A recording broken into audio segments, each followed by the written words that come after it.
গীতায় ভগবান বললেন, জ্ঞান কর্ম যোগে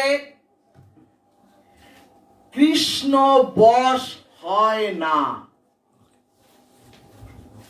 শ্রীমদ্ ভাগবত বললেন, জ্ঞান কর্ম যোগ ধর্মে কৃষ্ণ নহে বশ। কৃষ্ণ বশ হয় একমাত্র প্রেম ভক্তি রস। এরপরে শ্রী শ্রী চৈতন্য চরিতামৃত বললেন, ভক্তি বিনা কোন সাধনাই দিতে নারে ফল। অর্থাৎ ভক্তবৃন্দ, ভক্তি বিনা জ্ঞান কর্ম যোগ অথবা এই যে যাগযজ্ঞ, এই পূজা পার্বণ, লোক সমাগম, কোন সাধনাই ফল দিতে পারে না। অর্থাৎ জগৎ জীবকে পরম শান্তি দিতে পারে না। ভক্তগণ, ভাগবত বলছে, মানুষ ভগবানকে না চাইলেও জগৎ জীব অনাদির আদি গোবিন্দ পরম পুরুষ পরমেশ্বর ভগবানকে না চাইলেও জগৎ জীব সুখ চায়, জগৎ জীব শান্তি চায়। অর্থাৎ একটি ছোট্ট পিপিলিকা থেকে শুরু করে জগতের একজন বদ্ধ মাতাল থেকে শুরু করে দেখবেন একজন সাধুর লক্ষ্য হলো পরম শান্তি, একজন সাধুর লক্ষ্য হলো অখণ্ড সুখ। আর এই অখণ্ড সুখ আছে একমাত্র ভগবানের ভক্তিতে। এখন প্রশ্ন, ভগবানের প্রতি ভক্তি জীবের মধ্যে, জীবের হৃদয়ে কি করে শুরু হবে? শ্রীমদ্ ভাগবত বললেন, ধর্ম অনুষ্ঠিত পুংসং বিশ্বাস্য ন উপাদয়ে শ্রবণম কেবলম। অর্থাৎ ভাগবত বলছে, কলিযুগে যে কোনো ধর্মীয় অনুষ্ঠানে, কলিযুগে যে কোনো যাগযজ্ঞে, ভাগবত বলছে যা কিছু করা হোক, সেই যাগযজ্ঞের মধ্যে, সেই ধর্মীয় অনুষ্ঠানের মধ্যে, সেই যাগযজ্ঞের অনুষ্ঠানের দ্বারা যদি ভগবানের এই লীলা অমৃত কথাতে যদি রুচি না হয়, তাহলে ভক্তির জগতে প্রবেশের অধিকারী আপনার মধ্যে জন্মাবে না। অর্থাৎ যত বড় যাগযজ্ঞ অনুষ্ঠানে যত লোক সমাগমী হোক, যত বড় পূজা পার্বণের আয়োজন করুন, যত ঘটা করে করুন, যত লক্ষ টাকা খরচ করুন, সেই পূজা পার্বণ যাগযজ্ঞের জনসমাবেশে যদি ভগবানের কথাতে আপনাদের রুচি না হয়, অর্থাৎ যতদিনে আপনার হরি কথাতে, এই ভাগবত অমৃত রসে রুচি না জন্মাবে, হরি কথাতে যতদিন ক্ষুধা তৃষ্ণা না জাগবে, ততদিনে আপনার ভক্তির জগতের অধিকারী আপনার মধ্যে জন্মাবে না। রাধে রাধে। ভক্তগণ, ওই কুরুক্ষেত্রের যুদ্ধে যারা আপনারা শ্রীমৎ ভগবত গীতা পড়েছেন, ভাগবত পড়েছেন, মহাভারত পড়েছেন, দেখবেন কুরুক্ষেত্রের যুদ্ধে শ্রীমৎ ভগবত গীতাতে অর্জুনের সমস্ত মোহ ওই ভগবান দূর করেছিলেন ভগবানের মুখ নিঃসৃত বাণী দিয়ে, কোন পূজা পার্বণ, কোন যাগযজ্ঞ দিয়ে নয়। শ্রীমদ্ ভাগবতে পরীক্ষিত মহারাজ তক্ষক দংশনের অভিশাপ থেকে 7 দিনে মুক্ত হয়ে শ্রী গোবিন্দের চরণ প্রাপ্ত হয়েছিলেন। শ্রীল সুখদেব গোস্বামীর ভাগবত অমৃত হরিকথা শুনে। এজন্যই সকল শাস্ত্র বলছে, যতদিনে জগৎ জীবের হরিকথাতে রুচি না জন্মাবে, হরিকথাতে যতদিন ভক্তি না জন্মাবে, ততদিনে যাগযজ্ঞ অনুষ্ঠান, পূজা, লোক সমাগম সব জগৎ জীবের বৃথা চেষ্টা মাত্র। দেখবেন ভক্তগণ, আমাকে বলছি, দেখবেন ভক্তগণ, হরিকথা শুনতে গেলে অনেকের ঘুম আসে, হরিকথা শুনতে গেলে অনেকের শরীরের মধ্যের বেদিগুলি হরিকথার সময় নেড়ে চেড়ে ওঠে, তখন বেশি প্রকট হয়ে ওঠে।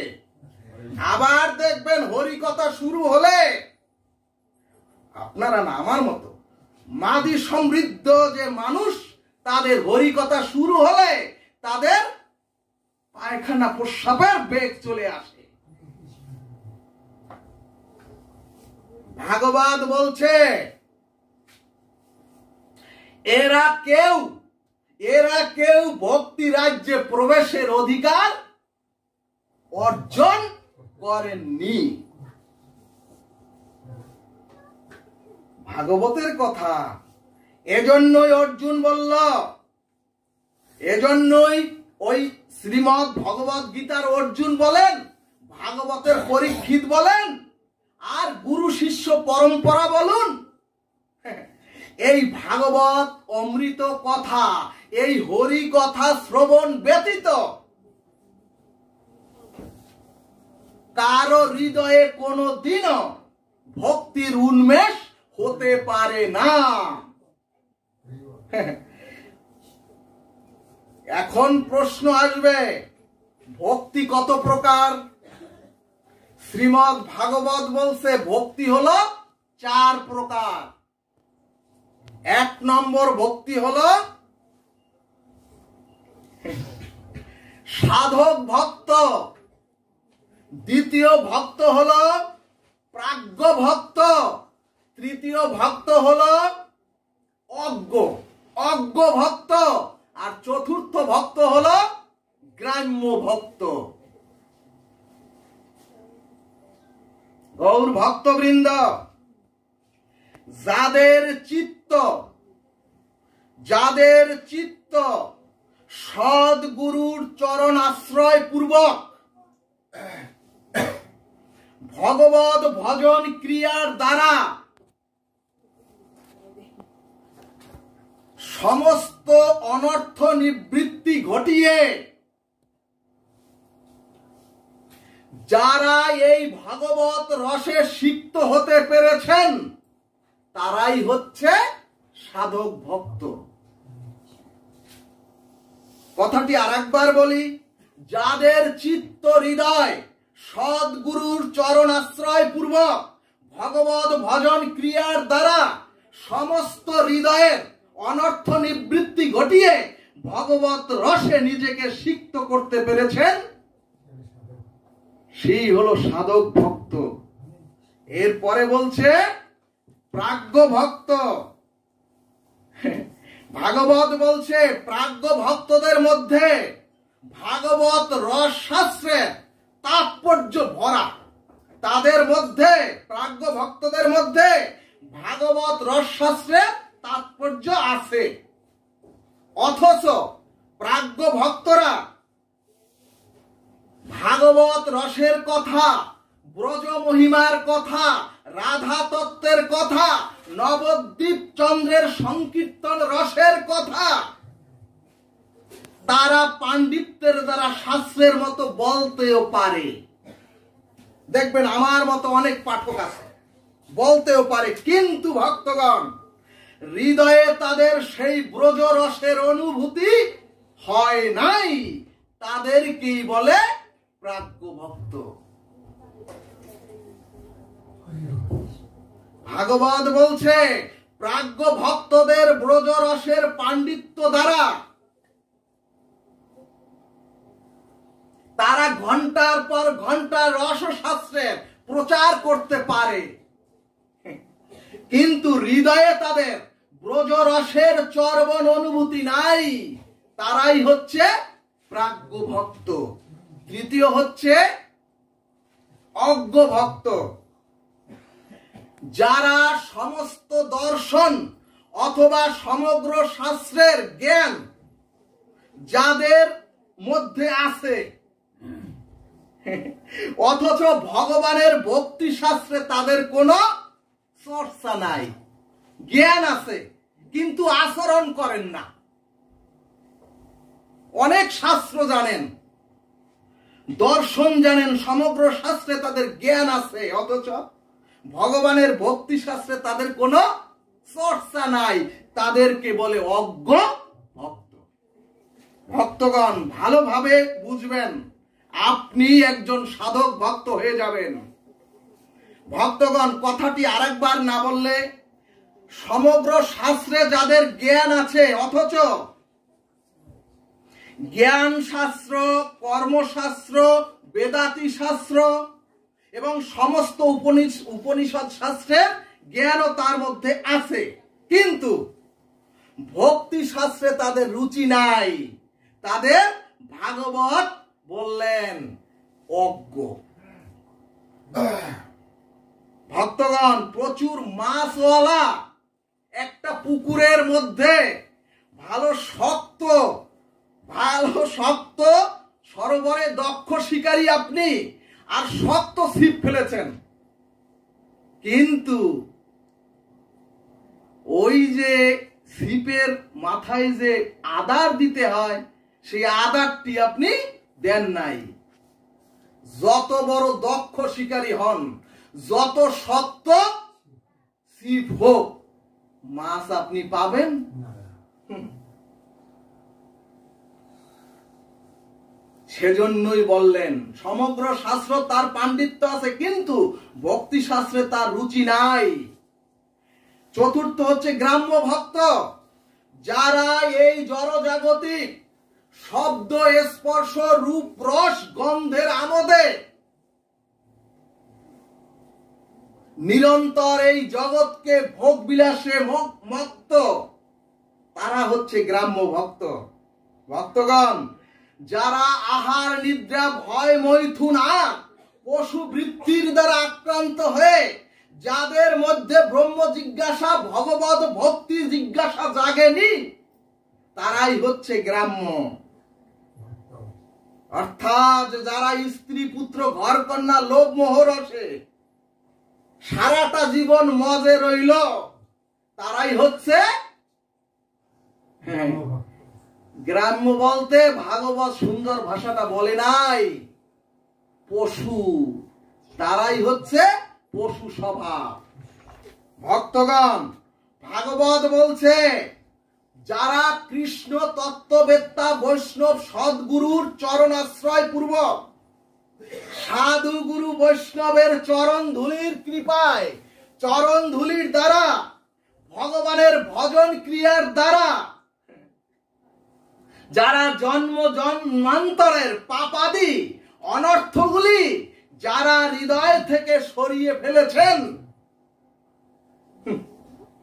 তারাই ভগবত ভক্তির অধিকারী। অর্থাৎ যাদের হৃদয়ে অনুভূতি জেগেছে, যারা আপনারা অনেক দূর দূরান্ত থেকেও এখানে হরিকথা শ্রবণ করতে এসেছেন, ভগবানের ভক্তি ছাড়া এ জীবনে আমার কোনো কল্যাণ অথবা মঙ্গল নাই, এটা যে বুঝতে পেরেছেন,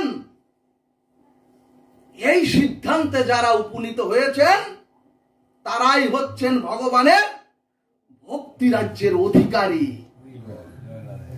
তিনি ভক্তির পাত্র।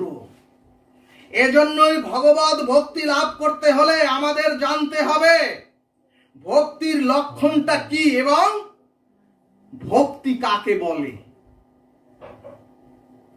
ভাগবতে প্রহ্লাদ মহারাজ বলে দিলেন, ভগবানের জন্য অনাদির আদি গোবিন্দ পরম পুরুষ পরমেশ্বর ভগবানের জন্য অন্য ধর্মের একটি শাস্ত্রে লেখা, না বুঝিয়া ইবাদত করিবে কাহার, ভূতের বন্দিগি হইবে তোমার।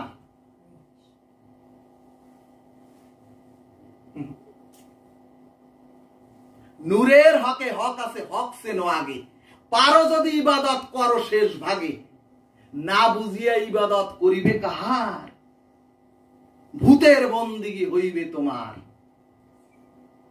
সেজন্যই বারবার বলছি, যার সাথে আপনার হৃদয়ের বাসর হবে তাকে চিনেছেন তো? সেজন্যই ভগবান বলছে, প্রহ্লাদ মহারাজ বললেন, ভগবানের জন্য যার হৃদয়ে অসীম চির তৃপ্ত অতি সুতীব্র একটি অনুভূতি জাগবে, তীব্র আকুলতা জাগবে এবং ভগবানের জন্য গাঢ় তীব্র তৃষ্ণাটাই হলো ভক্তি। ভগবানের জন্য যদি গাঢ় তৃষ্ণা আপনার হৃদয়ে জাগে কখনো, বুঝবেন আপনি ভক্তি রাজ্যের অধিকারী হয়েছেন। ভক্তগণ, এই তৃষ্ণা আবার দুই প্রকার। যেমন গৃহকর্ম হোক, কৃষিকাজ হোক, ব্যবসা হোক, আপনি কৃষিকাজের দিকেও মন আছে, সংসারের দিকেও মন আছে, ব্যবসার দিকেও মন আছে, অথচ আপনার জল তৃষ্ণা পেয়েছে।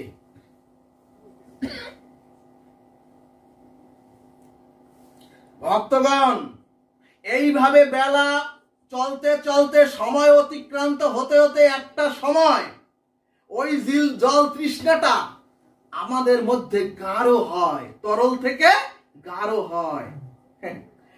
আর যখন তৃষ্ণাটা গাঢ় হয় শরীরের মধ্যে, দেখবেন তখন কাজ মনে থাকে না, সংসারের কথা মনে থাকে না, ব্যবসার কথা মনে থাকে না,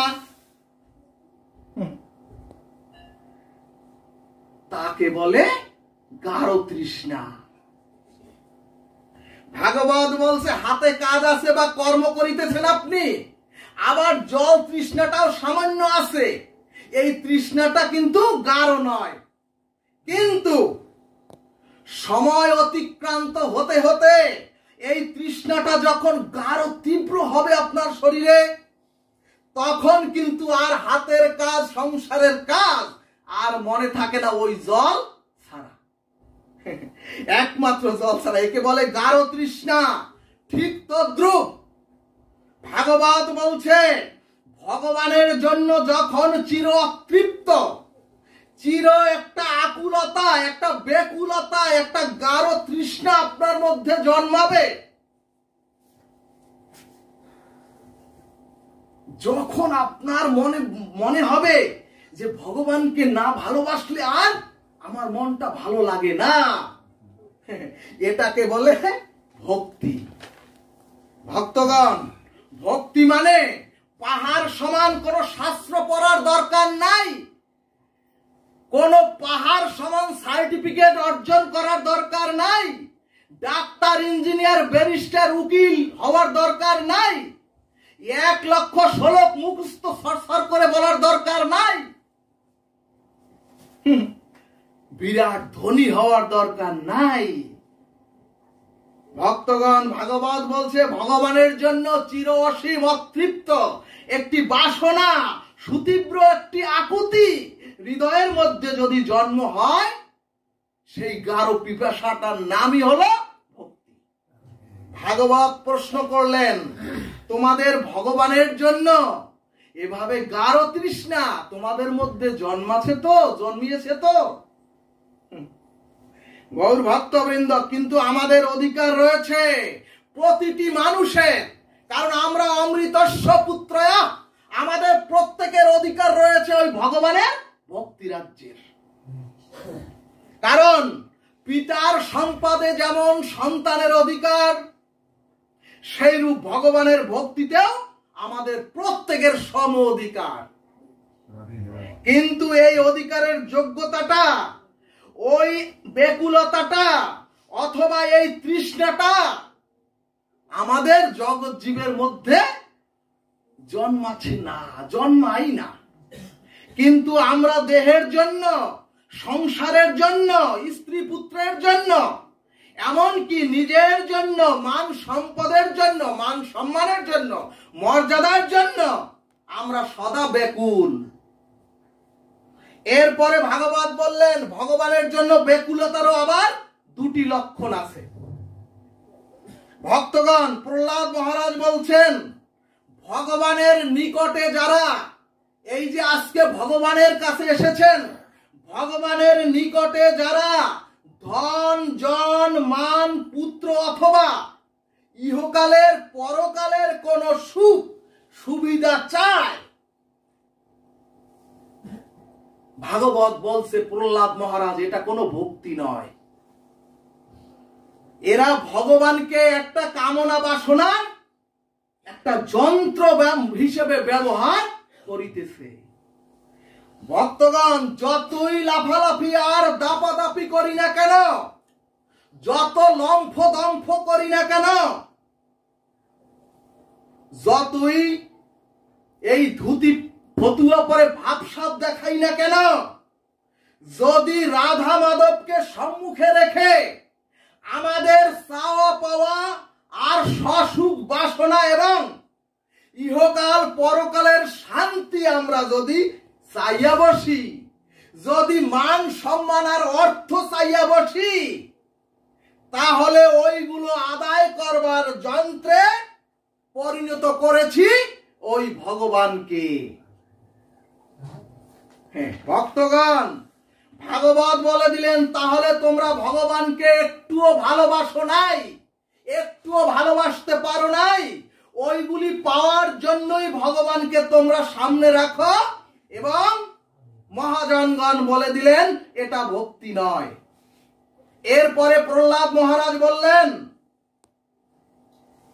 ভক্তগণ, ভাগবত বলছে কেউ আঘাত পাবেন না।